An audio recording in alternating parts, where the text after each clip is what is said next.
have this conversation with your mind several times before it acknowledges that you are in charge and that you really mean what you say. Imagine that your thoughts are like drops of water.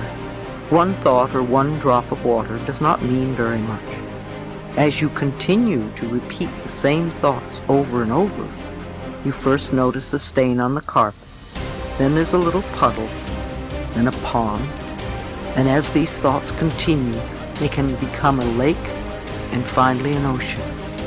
What kind of ocean are you creating? One that is polluted and toxic and unfit to swim in? Or one that is crystal clear and blue and invites you to enjoy its refreshing waters? All of us have these bags of manure that we carry around with us, called our past. And the people who have done things to us, and the events and the circumstances, all of this stuff that we use and we bond to. And we bond ourselves to these wounds of our past, and we identify ourselves on the basis of these wounds. And every once in a while we set it down and we reach in there and we smear it all over ourselves. And then we wonder, why does my life smell so bad? I don't understand this. Whatever you pay attention to will naturally grow, at least for you.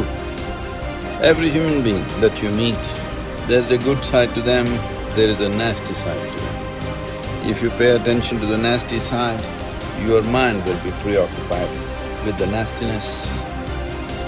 Somebody else's nastiness will become yours. And because of that, you will receive more and more of that from all around you. If you pay attention to the best, even though in some people it may be a minuscule, if you pay attention to the best, it will grow. At least in your mind, in your experience it will grow. There is a good chance it will grow in them also. You're never going to get enough. You already are everything. You're everything that you need. Think of it for just a moment. Everything that you need to have total bliss, perfection of your life, you already are. You already have it. You came into this world with nothing. That's how you're going out. And the time that you have here, what you have is your uniqueness, your specialness, and you don't need anything else. Now think on this. If you don't know how to appreciate what you have and where you are in your life, you don't need anything else. Because if you do get something else, you won't know how to appreciate that either. You'll just want more. Or you'll want it to be different. Or you'll want it to be the way it used to be. Or you'll want someone else to be the way you think they should be. If we are willing to turn our lives over to this greater power within us, the power that loves and sustains us, we can create more loving and prosperous lives. I believe that our minds are always connected to the one infinite mind, and therefore all knowledge and wisdom is available to us at any time. Nobody changes until they change their energy. When you change your energy, you change your life. See, it has nothing to do with the external activity that you're doing. It's got something to do with the internal systems as to how they're functioning. Essentially, it means neither your body, nor your mind, nor your chemistry, nor your emotions, nor your energy are taking instructions from you. They're doing their own thing. Once your machine is not in your control, being peaceful is impossible. I'll tell you, you get into your car and now you go there and you want to turn this way. You do this to the steering, it goes this way. Can you peacefully drive this car? Can you? No. Anxiety is natural, isn't it? This is what has happened to your vehicle. It's out of control. You've never done anything to find out where the steering wheel is, first of all. This is not that simple as a car, this is a super computer. Now the problem is most people have not even bothered to find the keyboard. They think if they do this, somehow it'll work. When you're given such a highly sophisticated machine, if you do not conduct it properly, it will cause many problems to you.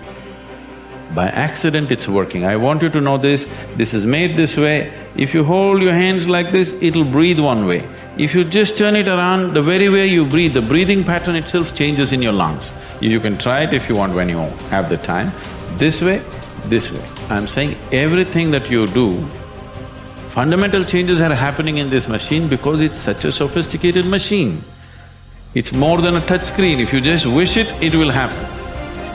When you have such a sensitive and sophisticated machine and you are operating like a blacksmith, then being peaceful seems to be difficult. Peace is not the highest goal in your life, it is the most fundamental requirement. Don't ever set peace as the highest goal. If you do that, you'll only rest in peace. You must see, to be peaceful is the first thing in your life, isn't it? If you want to do anything sensibly in your life, if you want to conduct any situation in your life sensibly, to be peaceful and happy is fundamental. All improvement in your life begins with an improvement in your mental pictures. We know that because of the law of correspondence, that your outer world tends to be a mirror of your inner world. This means that what you see on your outside, what you see in your relationships, your health, your work, your customers, and so on, tends to be a result of the pictures you have inside. We also know that your self-image controls your performance. Because the way you see yourself and think about yourself inside determines how you act on a day-to-day basis. If you see yourself and think about yourself as an extraordinary person, if you see yourself as a success, if you see yourself as happy, positive, confident, in control, if you see yourself as a loving parent or spouse, you will act that way toward others. So therefore, all improvement in your life begins with an improvement in your mental pictures, with you consciously and deliberately selecting the pictures that you're going to allow your mind to dwell upon. And that word dwell is terribly important. When you dwell upon a picture, your subconscious mind, just as with affirmations, accepts the picture as a command and goes to work to bring that picture into your reality. It's the most phenomenal thing. Your subconscious mind controls your reticular activating system or your reticular cortex as well. The reticular activating system is very interesting. It's a small part of your brain. It's like a switchboard in your brain that controls all incoming impulses. Let me give you an example. If you begin to tell your brain that you intend to be a great success in your field, that you are going to move to the top, that you're going to be one of the most esteemed people in what you do, if you're going to make a lot of money, whatever it happens to be, this is accepted as a command. The reticular cortex switches on all these switches, and from then on, you begin to see all kinds of possibilities that help you move toward achieving that goal. Why is it that successful people move so rapidly toward achieving their goals? It's very simple. It's because they're thinking all the time, and as a result of thinking about what they want, they see all kinds of opportunities around them to achieve them. The average person doesn't even see, because the average person is so worried about how little money they have and how much their bills are, all the problems are, and the more they think about those things, the more they get them. Men and women with clear values, who are living their lives consistent with their highest aspirations, are those who have a deep sense of self-confidence and well-being. We also said that the most important value you can have is the value of integrity. Integrity is the value that guarantees all the others. Having integrity means that you will not compromise on what you believe to be right in any area. Integrity is absolutely essential if you want to capitalize on your strength. It means more than anything looking at yourself honestly and making your decisions based on the fact that you are an extraordinary human being. Your feelings are very valuable clues to your choices and behavior. Your peace of mind and personal satisfaction is perhaps the most accurate guide you will ever have to doing what is right for you. To follow your heart, you don't necessarily need to make dramatic changes in your life or in your relationships. What you do need to do is to see yourself honestly as you really are, and have the courage to channel your energies and focus your strengths into your areas of greatest potential. When you do this, you will soon realize that you have made one of the best decisions of your life. Each person has great strength and potentialities, and each person is put on this earth to harness those strengths and apply them to benefiting themselves and mankind. The life stories of the great men and women of history are usually stories of people who discovered their strengths and utilized them to the fullest degree.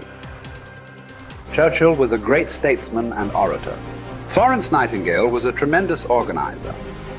Florence Chadwick was an incredibly strong swimmer. Abraham Lincoln was a far-sighted and compassionate politician and president. Mother Teresa was a truly loving human being with an infinite capacity to care for and support the sick and dying people of Calcutta. Joe Montana was a quarterback with an incredible throwing arm with the Washington Redskins. All around you, you see men and women who have grabbed their major talents. You can do the same if you have the courage to follow your heart.